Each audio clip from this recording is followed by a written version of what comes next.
Le fil info. Ici Zach Langlois et voici votre fil d'actualité de l'Association des radios communautaires de l'Ouest et des Territoires. Droits parentaux et contestation Your Pride. La bataille continue devant la Cour d'appel. La Cour d'appel de la Saskatchewan a commencé lundi à entendre les arguments concernant la loi relative aux droits parentaux. Au total, 11 intervenants se succéderont au cours des 2 journées d'audience à la Cour d'appel de Regina, dont le gouvernement de l'Alberta et du Nouveau-Brunswick. En octobre dernier, la Saskatchewan a adopté la loi sur les droits parentaux qui exige le consentement des parents pour les personnes de moins de 16 ans qui veulent changer de nom ou de pronom à l'école.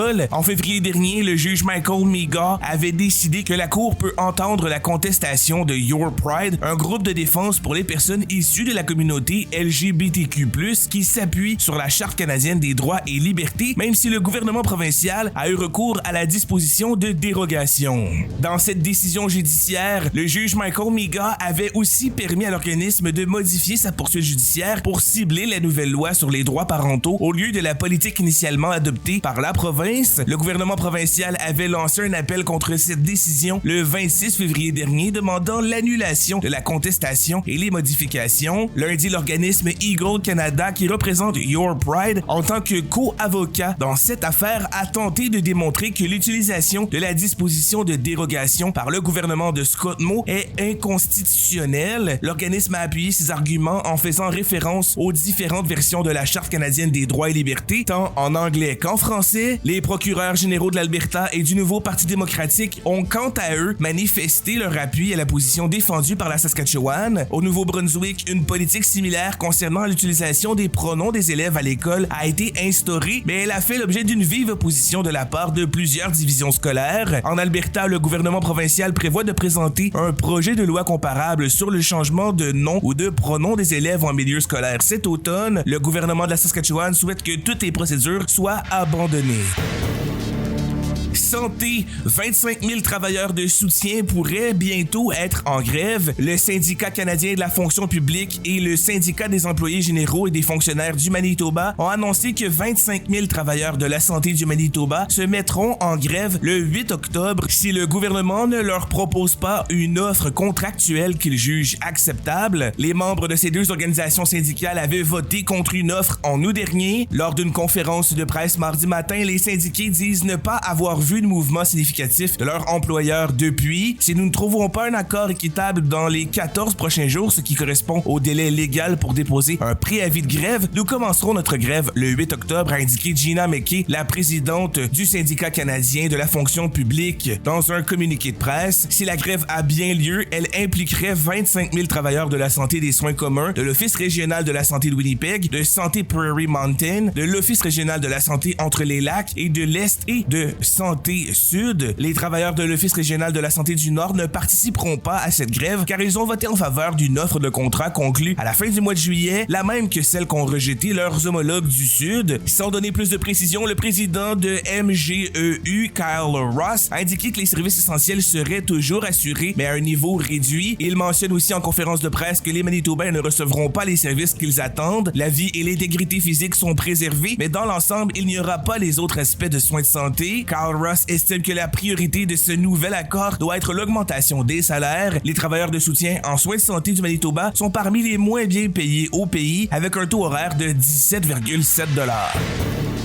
Danielle Smith veut modifier la Déclaration des droits de l'Alberta. La première ministre de l'Alberta, Danielle Smith, entend modifier la Déclaration des droits de l'Alberta. Elle veut notamment permettre aux Albertains de posséder une arme à feu et de choisir ou non de recevoir des traitements médicaux, dont la vaccination. Dans une vidéo d'un peu plus de 3 minutes publiée sur les réseaux sociaux, la chef du Parti conservateur uni a déclaré que la Déclaration des droits de l'Alberta est le reflet des valeurs communes de la province. Danielle Smith veut ainsi inscrire dans la loi le droit pour les Albertains de décider ou non de recevoir des traitements médicaux. Elle a évoqué le fait que les dernières années ont représenté un défi pour le droit à l'autonomie corporelle, faisant référence à la pandémie de COVID-19. La première ministre veut également inclure dans la Déclaration des droits de la province le droit d'acquérir légalement des armes à feu, de les conserver et de les utiliser en toute sécurité. Danielle Smith veut finalement modifier la Déclaration des droits de l'Alberta afin de renforcer les droits de propriété, autre pierre angulaire de la vie dans une société libre et démocratique, et ce, afin de garantir qu'aucun Albertain ne peut être privé de sa propriété sans une procédure légale régulière et une indemnisation équitable. Il s'agit d'une réaffirmation de votre droit à posséder et à jouir du bien pour lequel vous avez travaillé si dur. Chaque province canadienne possède une loi de ce genre. En Alberta, le Bill of Rights est une loi qui prime sur les autres lois albertaines. En revanche, cela n'empêche pas le gouvernement de la modifier. Ce document législatif équivaut à une loi quasi constitutionnelle, explique Louis-Philippe Lampron, professeur spécialisé en droit et liberté de la personne à la faculté de droit de l'Université Laval.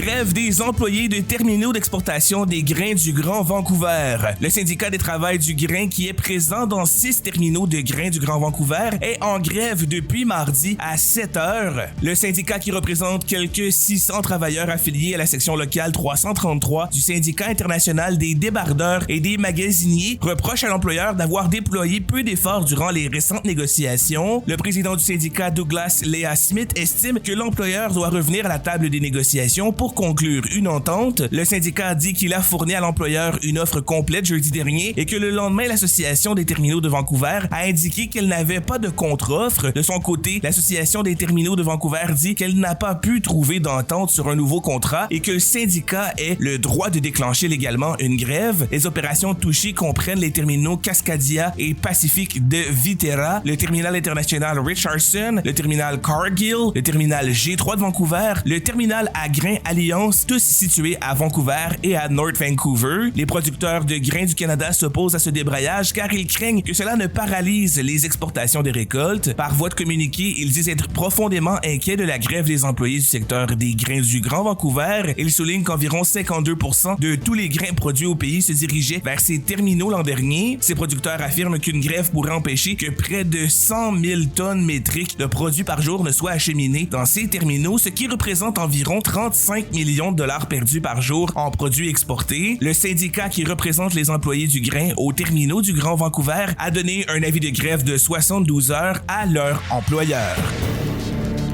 Le Collège nordique francophone devient un établissement postsecondaire accrédité. Le Collège nordique francophone de Yellowknife a finalement obtenu l'agrément requis pour devenir un établissement d'enseignement postsecondaire. Il devient ainsi le premier collège de ce type reconnu à travers le Grand Nord. Le collège était jusqu'à maintenant un organisme à but non lucratif, ce qui ne lui permettait pas de remettre de relevés de notes ou de diplômes. Son agrément donne suite à l'entrée en vigueur en décembre 2022 de la loi sur l'éducation postsecondaire des territoires du Nord-Ouest. Cette dernière a surtout défini les paramètres d'agrément des établissements d'enseignement au territoire du Nord-Ouest. Le collège pourra dorénavant développer ses propres programmes qui répondent aux besoins des résidents du Nord sans avoir à passer par des partenariats avec d'autres établissements postsecondaires comme c'était le cas jusqu'à présent. Le Collège nordique, désormais accrédité en tant qu'établissement de formation privé, est en mesure de dispenser un enseignement postsecondaire dans un établissement centré sur l'étudiant, accessible, de haute qualité, pertinent et responsable, a déclaré le ministre de l'Éducation, de la Culture et de l'Emploi, Caitlin Cleveland, dans un communiqué. Pour la présidente du conseil d'administration du Collège nordique francophone, Angélique Ruzendaya Oumaniana, cette nouvelle concrétise la vision initiale des fondateurs du collège il y a plus de 10 ans. Avec cette reconnaissance du gouvernement des territoires du Nord-Ouest, notre collège se positionne désormais parmi la famille des établissements de langue minoritaire officiels au Canada. C'est ce qu'a mentionné la présidente via voie de communiqué. À l'heure actuelle, le Collège nordique francophone offre une vingtaine de formations de langue en éducation et en administration, dont des cours de français langue seconde, de Tcho et d'Inuktitut, ou encore sur la culture de la petite enfance dans le Nord canadien. L'établissement se targue d'offrir des cours qui tiennent compte du contexte et des défis spécifiques du Nord. D'autres établissements francophones offrent actuellement des formations similaires dans le Grand Nord, mais ils ne disposent pas d'une accréditation reconnue par le gouvernement territorial. Une centaine d'animaux soignés durant une clinique vétérinaire temporaire à Iqaluit. Une vétérinaire et une technicienne vétérinaire étaient de passage à Iqaluit jusqu'à jeudi pour prodiguer des soins à des animaux de compagnie pour l'association Nunavut Animal Rescue, l'organisme territorial de protection des animaux. Leur visite d'une semaine leur a permis de soigner 118 chiens et chats. Depuis le 12 septembre, la Dr. Gail Cummings, une vétérinaire établie en Alberta, a administré des vaccins, effectué des examens de routine et procédé à des stérilisations ainsi qu'à d'autres opérations chirurgicales. En anciennement connue sous le nom de Société de protection des animaux d'Iqaluit, l'association Nunavut Animal Rescue se trouve à Apex, dans l'ancienne clinique vétérinaire Nunavut. Depuis le printemps 2023, l'organisme à but non lucratif fait office de refuge pour animaux et offre occasionnellement des services de toilettage de même que des cliniques vétérinaires temporaires. La fermeture de la clinique Nunavut à l'été 2022 a laissé les propriétaires d'animaux de compagnie sans possibilité de les faire soigner au Nunavut. Pour pallier ce manque, la gestionnaire des cliniques de l'organisme Samantha Izat-Oldman explique que l'organisme sollicite les services bénévoles d'un vétérinaire du sud du pays à raison d'une semaine par mois et ce, depuis le printemps. Selon Samantha Izat-Oldman, l'organisme continuera de faire venir des vétérinaires du sud jusqu'à ce qu'ils soient en mesure d'en recruter un à temps plein à Iqaluit. Elle reconnaît toutefois que ce processus constitue un défi, notamment en raison du manque de logement pour le personnel. Dans l'éventualité où elle ne parviendrait pas à pourvoir le poste, l'association Nunavut Animal Rescue étudie la possibilité de collaborer avec des universités du Sud ou de faire venir des vétérinaires temporaires pour des périodes de 2 à 3 mois. La prochaine clinique vétérinaire temporaire est prévue du 20 au 26 octobre. L'organisme offrira aussi des services de toilettage du 9 au 18 octobre. Le fil sportif. Des milliers de personnes courent à Saskatoon pour soutenir la santé mentale. Environ 5000 coureurs ont pris part dimanche à Saskatoon à la plus grande course sur route en Saskatchewan. L'événement, qui en était à sa 6e édition, a permis de collecter des fonds afin de soutenir des programmes en matière de santé mentale dans la province. Cet événement montre un engagement à tous les niveaux, y compris des bénévoles. Selon le directeur de la course, Jonathan Huntington, les enjeux liés à la santé mentale se généralisent de plus en plus. La capitaine Ramsey Belzile du régiment du nord de la Saskatchewan a profité de la course pour sensibiliser à l'importance de soutenir la santé mentale en milieu de travail. Près de 150 000 $ devraient être récoltés et envoyés à des programmes de soutien en matière de santé mentale pour la Saskatchewan. 5 équipes de la West Hockey League candidatent à l'organisation de la Coupe Memorial 2026. 5 équipes de la Ligue de hockey de l'Ouest, dont 4 canadiennes, se sont portées candidates à l'organisation de la Coupe Memorial 2026. La Ligue canadienne de hockey a annoncé lundi que les Wheat Kings de Brandon au Manitoba, les Rockets de Kelowna en Colombie-Britannique, les Hurricanes de Lethbridge et les Tigers de Medicine Hat en Alberta, ainsi que les Chiefs de Spokane dans l'État de Washington ont officiellement fait part de leurs intentions. Ces équipes présenteront leur candidature à un comité de sélection. Ce dernier évaluera leur dossier sur les opérations, l'engagement de la communauté, la logistique et les opérations hockey. La ville hôtesse doit être dévoilée en décembre 2024. Accueillir le tournoi garantit une place à l'équipe hôtesse aux côtés des champions des 3 grandes ligues canadiennes. La Coupe Memorial 2025 se tiendra à Rimouski, au Québec, du 22 mai au 1er juin.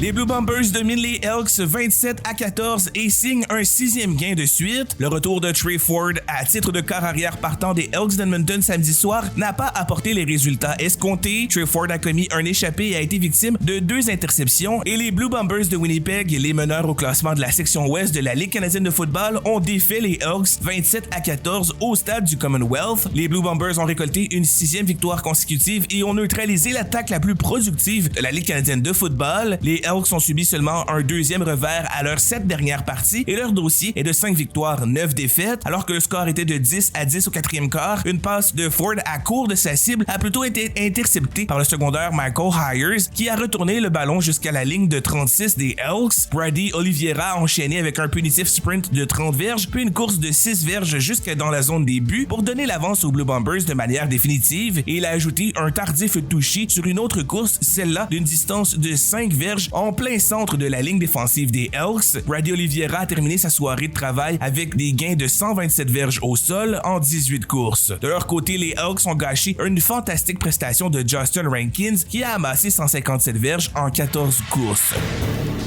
Mike Hoffman a laissé avec les Oilers Evander Kane blessé. Les Oilers d'Edmonton ont annoncé mercredi dernier avoir offert un essai professionnel à l'attaquant Mike Hoffman. L'attaquant de 34 ans a récolté 23 points, dont 10 buts en 66 matchs avec les Sharks de San Jose la saison dernière. Choix de 5e tour des Sénateurs d'Ottawa en 2009, Hoffman a aussi porté les couleurs des Panthers de la Floride, des Blues de Saint-Louis et du Canadien de Montréal. En 745 matchs dans la Ligue nationale de hockey, il a inscrit 228 buts et 259 aides. Les Oilers ont par aura ailleurs annoncé qu'Evander Kane devrait être opéré. L'attaquant de 33 ans va rater un bon bout de temps, a dit le directeur général Stan Bowman. Il ne sera pas disponible pour le camp d'entraînement ni pour le début de la saison. Et lors du dernier week-end, Evander Kane a été opéré et Mike Hoffman a marqué un premier but dans les couleurs des Oilers d'Edmonton. En 77 matchs la saison dernière, Kane a amassé 24 buts et 20 mentions d'aide, de même que 8 points, dont 4 buts en 20 matchs éliminatoires. Ce fil d'actualité est produit par l'Arco en collaboration avec Boreal FM en Alberta. Ce projet est financé par Patrimoine canadien.